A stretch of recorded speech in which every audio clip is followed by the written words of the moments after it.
Shalom saudara terkasih dalam Tuhan Yesus Kristus. Salam jumpa bagi saudara seiman dimanapun saat ini berada di seluruh wilayah Indonesia dan di luar Indonesia. Saya berdoa roh, jiwa, dan tubuh saudaraku dalam perlindungan Tuhan kita Yesus Kristus. Amin. Saudaraku, saya melihat di media sosial, saya pernah melihat sebelumnya ini ya. Sebelum Bapak Prabowo terpilih ya, sesuai dengan hasil perhitungan cepat, saya pernah melihat video ini di mana beliau didoakan oleh ibu-ibu ya, emak-emak yang sudah memang berusia, dan biasanya dalam kekristenan ini mereka adalah pendoa syafaat ya, didoakan di dalam nama Tuhan Yesus. Dan mungkin satu-satunya calon presiden yang didoakan di dalam nama Tuhan Yesus menurut saya. Saya nggak tahu kalau ada yang juga calon lain didoakan ya, nggak tahu ya. Tapi saya percaya bahwa Tuhan tahu yang terbaik bagi bangsa ini untuk menghadapi rencananya, sebab Alkitab harus tetap digenapi di seluruh Indonesia dan juga di dunia, saudaraku.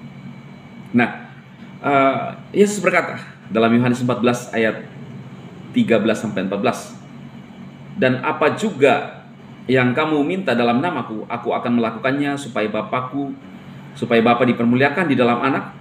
Jika kamu meminta sesuatu kepadaku dalam namaku, aku akan melakukannya." Jadi firman Tuhan itu ya dan amin, saudara. Apa yang kita minta kepada Bapa di dalam nama Yesus, Yesus berkata, aku akan melakukannya. Atau dengan arti bahwa Tuhan pasti mengabulkan. Dan ibu-ibu ini berdoa untuk Pak Prabowo, meminta di dalam nama Tuhan Yesus agar Pak Prabowo memimpin dan didengar, saudaraku ya.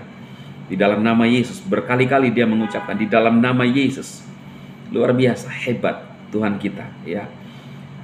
Dan kita tahu kemarin Pak Prabowo telah memenangkan pemilihan presiden, dan sesuai dengan hasil perhitungan cepat dia yang memenangkan sekitar 58%.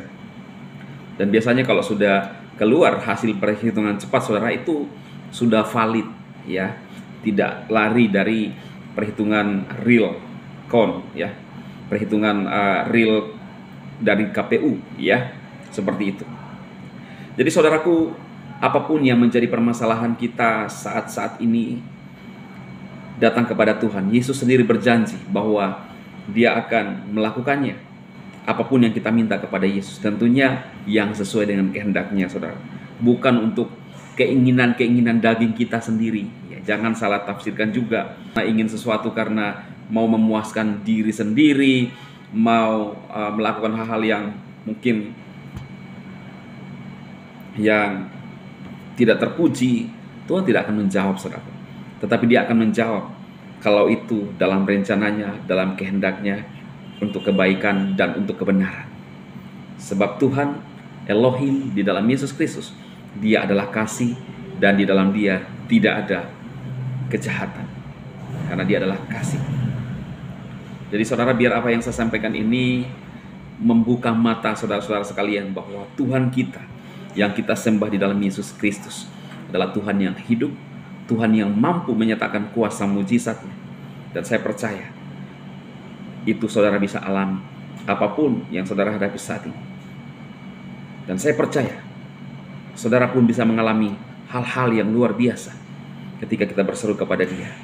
Maka dia akan menjawab dan mendengarkan saudara. Tuhan Yesus memberkati.